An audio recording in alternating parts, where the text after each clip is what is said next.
is me. This is my new podcast for self-love, self-care, and motivation. Welcome back to my channel. Before we even get into today's episode, can we just acknowledge this? Another episode. Again. I'm actually proud of myself, proud of my consistency, actually.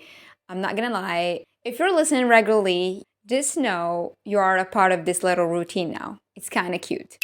So today's topic is one of those things that sounds simple on the surface, but has quietly messed with a lot of people's lives.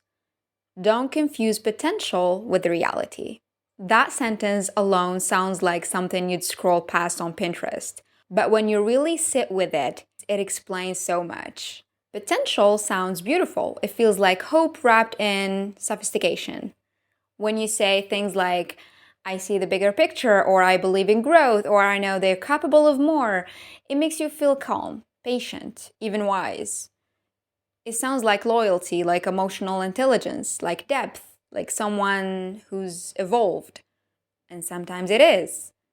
But sometimes it's just a soft, velvety way of avoiding the truth. It usually starts quietly. You notice something isn't quite right, a pattern, a feeling, a tension that doesn't fit the story you've been telling yourself. But instead of sitting with that discomfort, you smooth it over. You soften it. You justify it. You tell yourself you're being patient, evolved, compassionate, understanding. You say, I see the bigger picture. You say, they're capable of more. And somehow, in saying that, you feel like a good human. But while you're busy admiring potential, reality quietly waits in the corner. And reality is messy, inconvenient, and stubborn. Reality is inconsistent communication. Reality is the person who disappears, the opportunity that fizzles, the promise that doesn't materialize. Reality is the life you're actually living, not the one floating in your imagination. That's how potential traps you.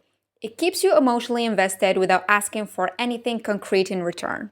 You start seeing future versions of people instead of the ones in front of you. You imagine who they will be when they heal, when they mature, when life becomes easier, when they finally get it.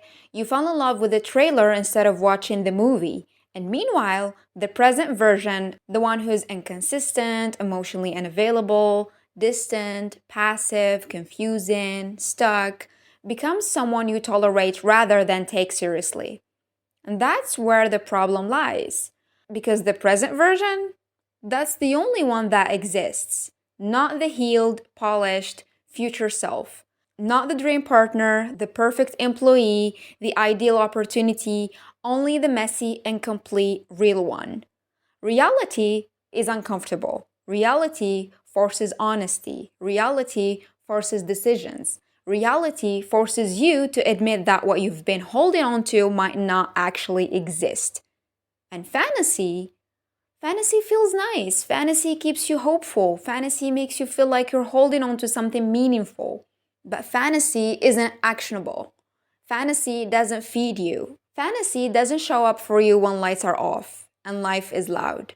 So instead, you live in almost clarity, almost connection, almost growth, almost effort, almost alignment, almost change, almost becomes your comfort zone.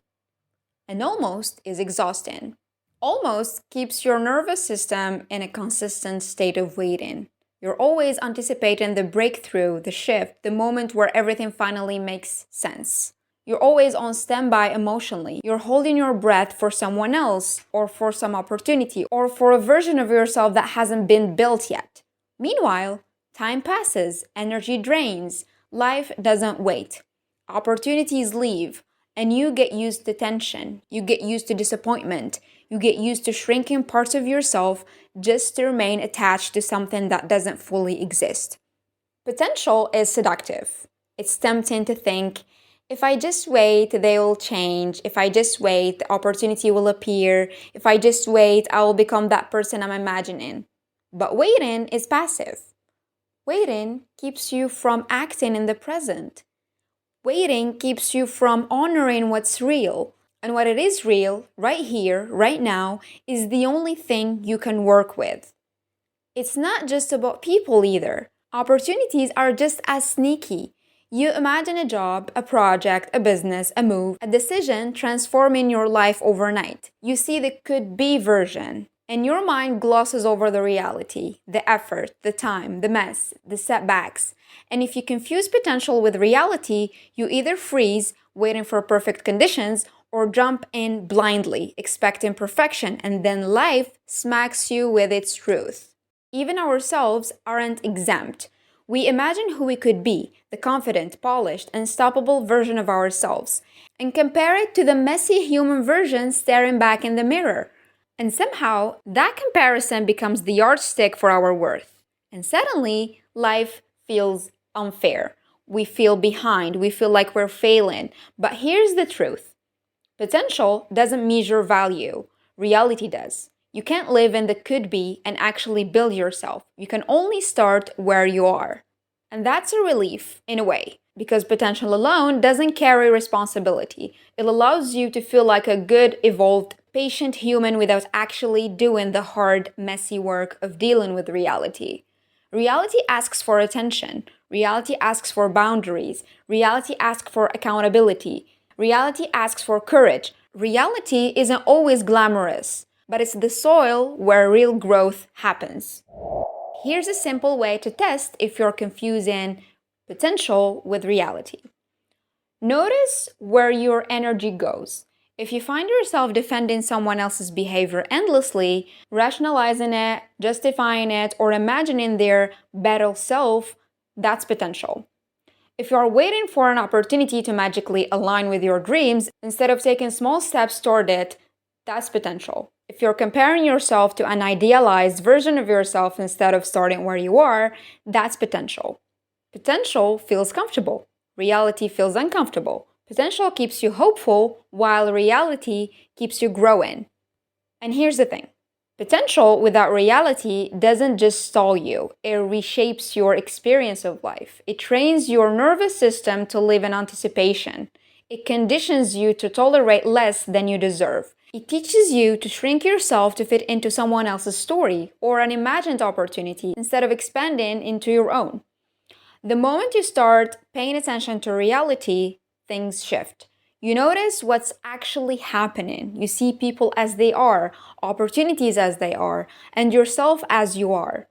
And when you do, something magical happens. Potential becomes actionable. It's no longer a passive hope. It's a blueprint. It's a next step. It's real. The person you are interested in, you start seeing whether they show up consistently, whether they communicate, whether they are present, not just imagining the version you hope they'll become. The opportunity in front of you, you assess what's actionable today rather than wishing for a perfect scenario tomorrow. And yourself, you begin taking small grounded steps toward growth rather than waiting to wake up as a finished product someday. And slowly, inevitably, potential and reality meet. That's where change happens. That's where life unfolds. That's where relationships deepen, opportunities manifest, and personal growth actually occurs. Not in fantasy, not in almost, but in messy, imperfect real life.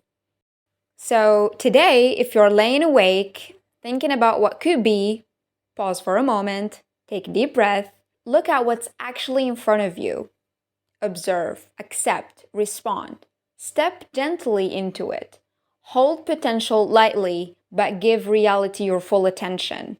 That's how you stop living in the almost and start engaging with the now.